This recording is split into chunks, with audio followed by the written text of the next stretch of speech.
എങ്ങനെ ആദ്യം എണ്ണ വെച്ചിട്ട് ബ്ലാസ്റ്റ് ഉണ്ടാവും മുമ്പേ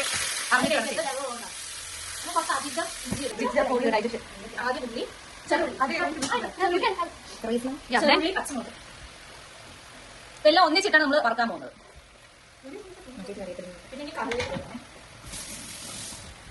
നല്ലതുപോലെ വറക്കണം അല്ലേ? അതെ. ഇവിടെ പുളി വെള്ളത്തിലിട്ട് വെച്ചിട്ടുണ്ട്. മാറി പുളി ചൂടുവെള്ളത്തിട്ട് വെച്ചിട്ടുണ്ട്. ഇവിടെ വേവ് നല്ല രീതിക്ക് ഇളക്കിക്കൊണ്ടിരിക്കുക. ഇളക്കാവുന്ന വെള്ളം പിടിക്കുക.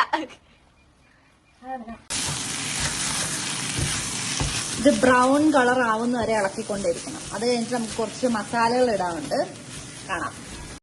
മസാലപ്പൊടിയായിട്ട് മഞ്ഞൾപ്പൊടി, മുളക് പൊടി, ഉപ്പ്, ഇത് നിങ്ങളെ അളവിനനുസരിച്ച് ഇടേണ്ട. നമ്മളിപ്പം ഒരു ഹാഫ് ബൗൾ ഓഫ് ഇഞ്ചി എടുക്കുകയാണെങ്കിൽ ഒരു 2-3 സ്പൂൺ, ഞാൻ ഇവിടെ കാശ്മീരി മുളക് പൊടി എടുത്തേക്കുന്നത്.